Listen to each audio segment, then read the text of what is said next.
Anda kembali di Berita Utama. Saudara Ferdy Sambo, terdakwa kasus pembunuhan berencana Brigadir Yosua semakin tersudut. Di persidangan, makin banyak saksi yang menyatakan kejanggalan pada kasus pembunuhan Yosua ini.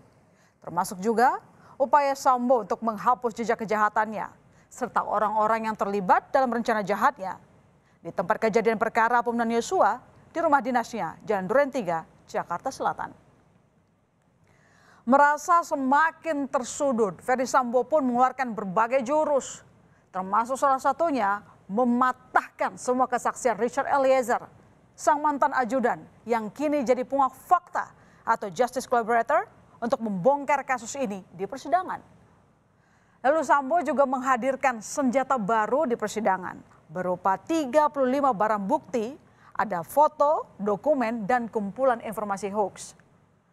Tim kuasa hukum Ferdy Sambo lah yang mengajukan 35 bukti yang mereka klaim baru ini, dan ini diantaranya saudara, foto-foto kedekatan antara Ferdy Sambo, Putri Chandrawati bersama asisten rumah tangga dan ajudan di berbagai acara.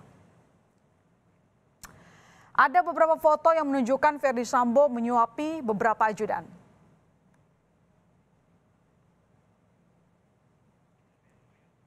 Ya, foto Yosua saat menyetrika dan melakukan tugas rumah tangga juga diserahkan menjadi bukti. Tak hanya itu, ada pula foto keakraban Yosua dengan rekan sesama ajudan.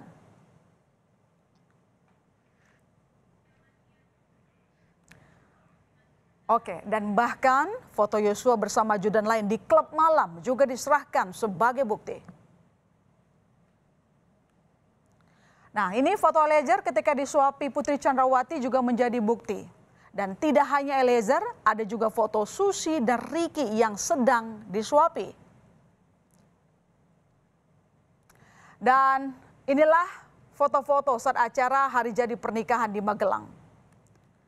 Dan selain foto-foto tadi saudara, video kegiatan Ferdy Sambo dengan ajudan di berbagai acara juga diserahkan. Bahkan video saat Sambo melakukan tes kesehatan pada Yosua.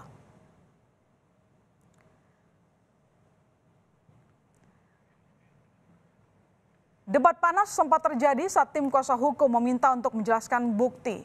Jaksa meminta agar hakim menolak bukti yang diajukan tim kuasa hukum dalam persidangan hari ini. Lantaran penjelasan terhadap barang bukti dilakukan saat pledoi sesuai dengan undang-undang yang berlaku.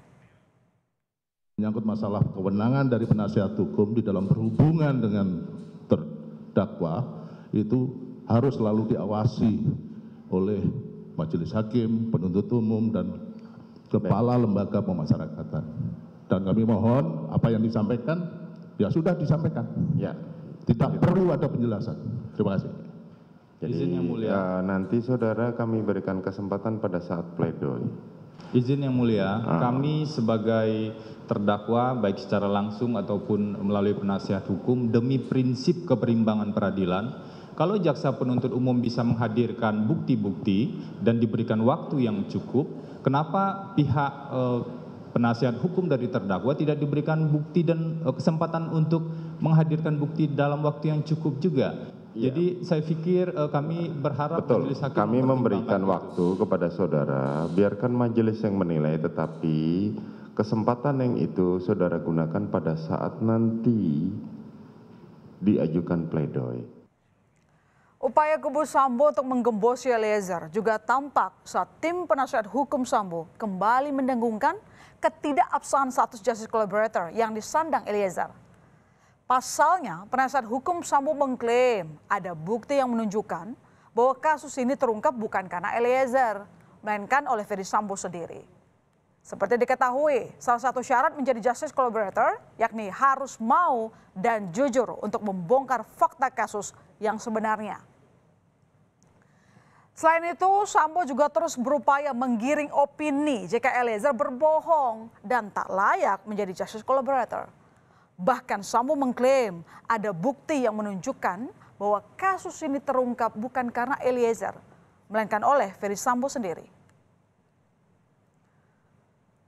Sementara itu, Lembaga Perlindungan Saksi dan Korban LPSK menyatakan tetap membela posisi Richard Eliezer sebagai justice collaborator. LPSK menyebut upaya Sambo menyudutkan Eliezer sebagai penguak fakta adalah bagian dari cara Sambo memengaruhi sidang untuk mengabaikan keterangan Eliezer. LPSK sejauh ini melihat peran Eliezer sangat besar dalam membongkar semua skenario Sambo. Peran atau kontribusi Baradae dalam mengungkap perkara ini maupun skenario yang dikembangkan oleh FS itu sangat besar. Jadi kami sih tidak begitu terpengaruh oleh pernyataan pengacara dari pihak yang lainnya karena kami punya keyakinan bahwa Maung Baradae sejauh ini masih konsisten, masih berpihak pada kebenaran untuk mengungkap terang perkara ini. Hingga saat ini, delik kekerasan seksual masih jadi alasan Ferdy Sambo untuk melakukan tindak pidana pembunuhan berencana terhadap Brigadir Yosua.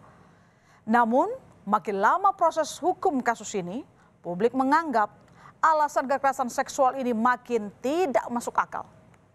Namun, delik ini terus diperjuangkan Sambo.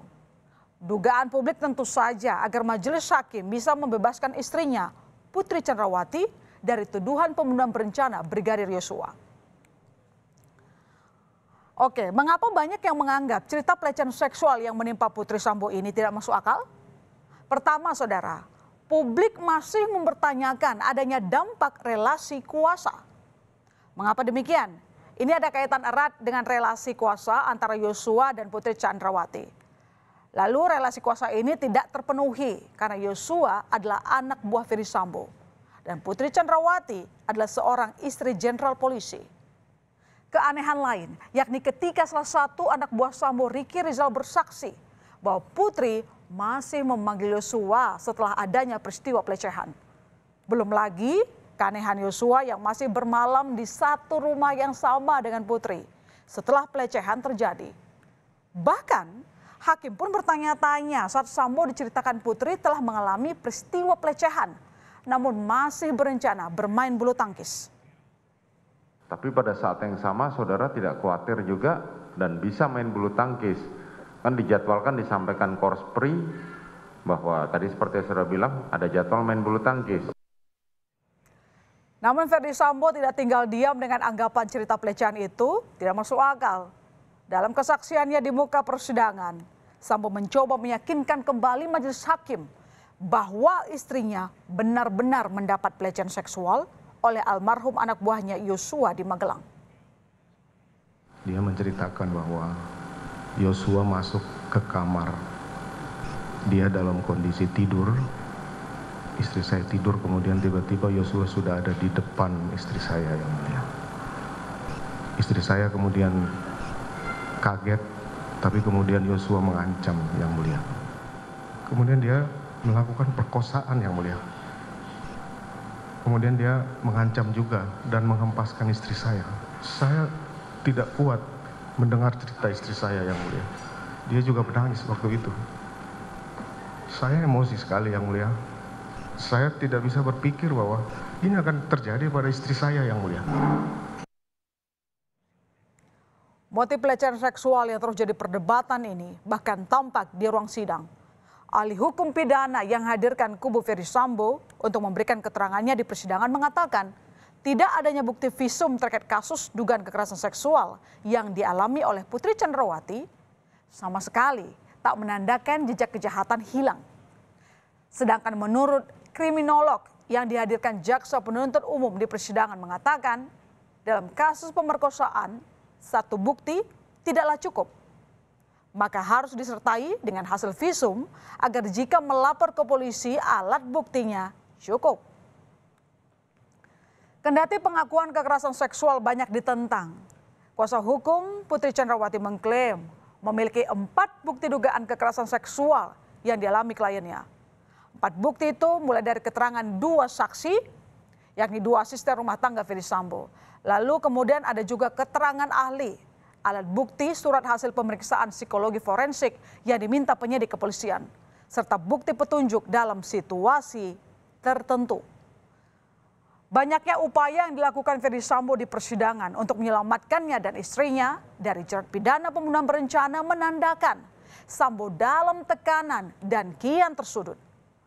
Bahkan Di tengah bergulirnya kasus ini di persidangan seolah tidak ingin kehilangan kuasanya.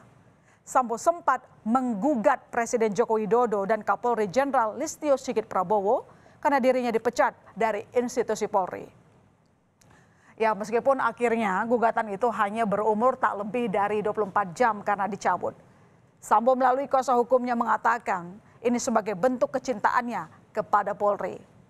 Sedangkan Menko Polhukam Mahfud MD menilai gugatan itu hanya gimmick untuk mengalihkan isu perkara pembunuhan berencana yang sedang dihadapinya. Setelah merasa tersudut, jurus apa lagi kira-kira yang akan dikeluarkan Sambo CS? Tapi apapun jurus yang dipersiapkan, ujungnya tetap berada di penilaian majelis hakim yang mulia.